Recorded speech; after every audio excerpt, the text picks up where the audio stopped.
Assalamualaikum students, also you are doing well. In our previous lecture, we were discussing about waves. हमने ये देखा कि waves होती क्या है और generate कैसे की जाती है।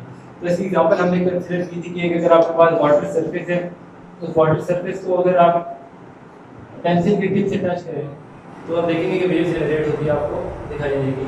तो ये डिस्टर्बेंस किसने क्रिएट की? पेंसिल ने। ठीक है, किसी भी वेव को क्रिएट करने के लिए एक वाइब्रेटिंग सोर्स जरूरी है। किसी वाइब्रेटिंग सोर्स के बगैर वेव क्रिएट करना मुश्किल होता है। एक एग्जांपल ये देखी थी और दूसरी एग्जांपल देखी थी रोप की, कि अगर आप एक रोप को किसी सपोर्ट के साथ करके और इसको यहाँ से मूव कराएं, फोर्स अप्लाई करें, तो आपको एक वेव जनरेट होती नजर आएगी। यहाँ से देखते हैं, ये एक वेव बनती नजर आ रही है। तो इसमें दो चीजें हमने पढ़ी थी कि अगर आप मैक्सिमम बात करेंगे तो इसको बोलते हैं थ्रस्ट, और अगर लोएस्ट वेव की बात करें, लोएस्ट पाथ की, तो क्या बोलते हैं ड्रफ्ट। ये दो बातें देखी थी। इसके बाद वेव्स की हमने टाइप स्टडी की थी। दो टाइप्स हमने देखी थी वेव्स की। फर्स्ट वन जो थी वो थी मैकेनिकल वेव, और जो सेकंड थी वो थी इलेक्ट्रोमैग्नेटिक।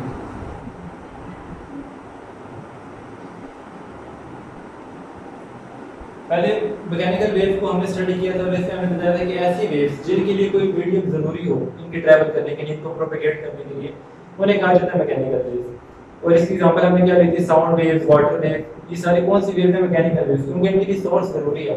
वाटर वेव्स को अगर आप देखें तो कब बनती है? जब उसके ऊपर कोई फोर्स अप्लाई होगी सरफेस पे, तभी बनी जाती है मीडियम के अंदर। इसी तरह साउंड वेव्स है, अब मैं बात कर रहा हूं तो मीडियम के थ्रू ट्रैवल करके आप तक जा रही है। अगर वैक्यूम में होगा, वहां पर कोई मीडियम नहीं है, तो साउंड वेव वहां पर ट्रैवल नहीं कर सकती। ठीक है, तो मैकेनिकल वेव ऐसी वेव जिनके लिए मीडियम जरूरी हो इनकी प्रोपगेशन के लिए, उन्हें कहा जाता है मैकेनिकल वेव। इलेक्ट्रोमैग्नेटिक वेव इन्हीं की ऑपोजिट है। ऐसी तमाम वेव जिनके लिए किसी भी तरह का मीडियम जरूरी ना हो, ये हर तरह के मीडियम से ट्रैवल कर जाए, उन्हें कहा जाता है इलेक्ट्रोमैग्नेटिक वेव्स।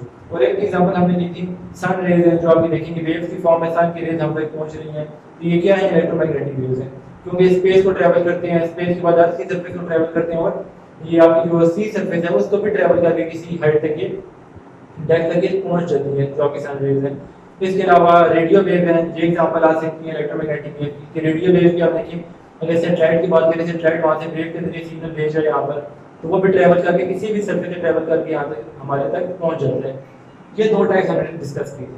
आज हम इसी की सब टाइप्स पढ़ेंगे। मैकेनिकल वेव्स की सब टाइप्स आगे देख लेंगे कि इसकी आगे मजीद कितनी टाइप्स हैं। मैकेनिकल वेव्स इनके आगे मजीद अगर क्लासिफाई किए जाए तो दो तरह की और टाइप्स आती हैं, जिनको कहा जाता है लॉन्गिट्यूडनल वेव्स। फर्स्ट टाइप है इसकी लॉन्गिट्यूडनल वेव, और सेकंड टाइप है इसकी ट्रांसवर्स वेव। ये दो टाइप्स हैं। पहले देख लेते हैं लॉन्गिट्यूडनल वेव्स। लॉन्गिट्यूडनल वेव्स तमाम ऐसी वेव्स को कहा जाता है कि जिसकी डायरेक्शन जो है, कि अगर लेट्स सपोज ये स्प्रिंग है आपका, स्प्रिंग को अगर आप इस डायरेक्शन में स्ट्रेच करते हैं तो स्प्रिंग कैसे मूव करेगा? इस तरह लेफ्ट राइट मूव करेगा। ठीक है, ये देखिए अपनी डायरेक्शन ऑफ मोशन के पैरेलल मूव कर रही है स्प्रिंग। तो ऐसी तमाम वेव्स जिनकी डायरेक्शन अपने मोशन के साथ पैरेलल हो, उन्हें कहा जाता है लॉन्गिट्यूडनल वेव्स। ठीक है, तो ये लॉन्गिट्यूडनल वेव की एग्जांपल है। इसी तरह ट्रांसवर्स वेव, ऐसी वेव को कहा जाता है कि अगर मैं इसी स्प्रिंग को इस तरफ मोशन अप्लाई करूं, तो स्प्रिंग कैसे मूव करेगा? स्प्रिंग इस तरह मूव करेगा।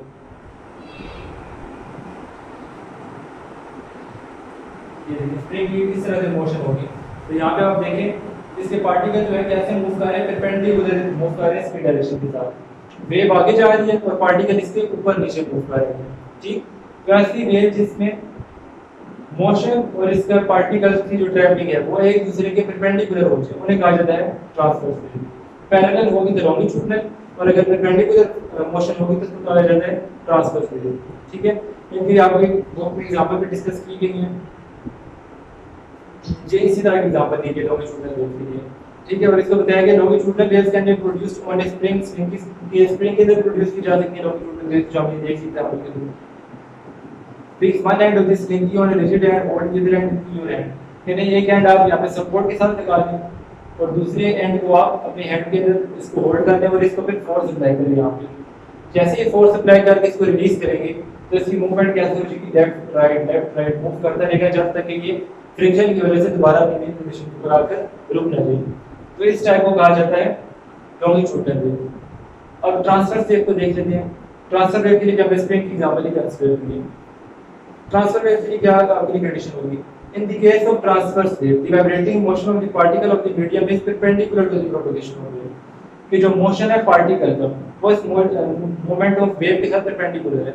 वेव आपकी आगे मूव कर रही है राइट साइड पे और जो पार्टिकल्स हैं इसके वो अप डाउन मूव कर रहे हैं, तो एंगल कौन सा बनेगा इनका? इससे आप परपेंडिकुलर शेप में ये बनते हैं, ठीक है। और इसकी एक और बात देखिए, अगर इसमें यहाँ पर आपको क्रस्ट बनता हुआ दिखाई दे रहा है, जैसे हमने यहाँ पर डिस्कस किया था, ऊपर की साइड पे आपको क्रस्ट बनता हुआ दिखाई देगा, ठीक है, जो मैक्सिमम पॉइंट है, और मिनिमम पॉइंट यहाँ पर क्या बता रहा है? रफ की बात है, ठीक।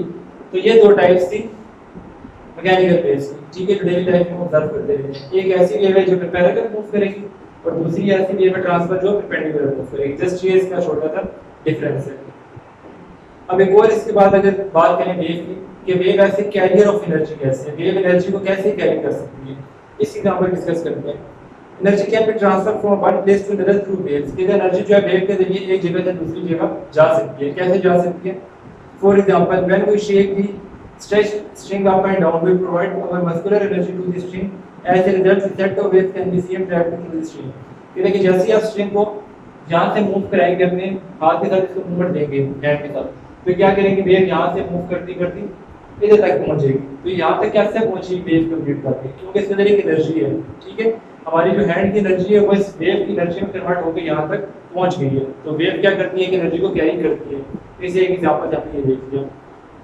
The vibrating force from the hand disturbs the particle of the string and sets them in motion. कि जैसे हम फोर्स अप्लाई करेंगे तो इसके पार्टिकल्स के अंदर मूवमेंट होगी, ठीक है, न्यूटन के लॉ के सारे में जैसे ही मूवमेंट होगी तो आपको एक वेव दिखाई देगी बनते हुए। और ये डिपेंड करेगा कि आप किस डायरेक्शन में मूव कर रहे हैं। अगर लेफ्ट डायरेक्शन में मूव कर रहे हैं तो पैरेलल वेव बनेगी, और अगर आप इसको अप डाउन मूव कर रहे हैं तो एक ट्रांसवर्स वेव आपको बनती हुई नजर आएगी। The amount of energy can be carried by the waves depend upon the distance, और कहते हैं कि ये जो वेव बनती है ये डिस्टेंस पे डिपेंड करती है कि आपने इसको कितना ज्यादा स्ट्रेच किया है। अगर आप थोड़ा सा इसको स्ट्रेच करेंगे तो छोटी सी वेव यहाँ तक बस कंप्लीट होकर खत्म हो जाएगी, लेकिन अगर आप स्प्रिंग को बहुत ज्यादा स्ट्रेच कर देंगे तो इसकी इलास्टिसिटी पावर बढ़ जाएगी, और जैसे ही आप रिलीज करेंगे तो फौरन जल्दी मेन पोजीशन तक जाएगा और फिर दोबारा ये लेफ्ट राइट मूव करता रहेगा, ठीक है। तो ये एनर्जी डिपेंड करती है स्ट्रेचिंग पावर के ऊपर कि आपने इसको कितना ज्यादा स्ट्रेच करके रखा हो। एक ये पॉइंट आ गया। Water waves also transfer energy from one place to another and is plane below.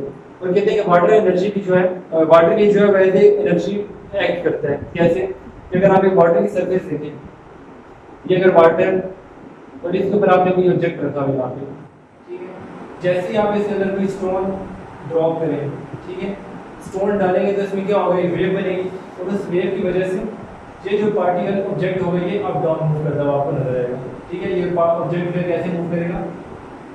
इस वेव की वजह से अप एंड डाउन। इसका मतलब क्या हुआ कि वेव के अंदर एनर्जी होती है, वेव एनर्जी को कैरी करती है। अगर ये एनर्जी कैरी ना करती तो ऑब्जेक्ट अपनी पोजीशन के ऊपर ही रहता, जरा सा भी मूवमेंट इसमें ना होता। लेकिन क्योंकि वेव की एनर्जी है, इसी वजह से जो आपका ऑब्जेक्ट था वो अप डाउन मूव करना शुरू हो गया था, ठीक है, क्योंकि वाटर ये एक as a carrier of energy behave करता है। सही। तो ये आज का हमारा टॉपिक था जो हमने डिस्कस किया। स्टार्ट हमने किया ट्रांसफर वेव्स की टाइप से।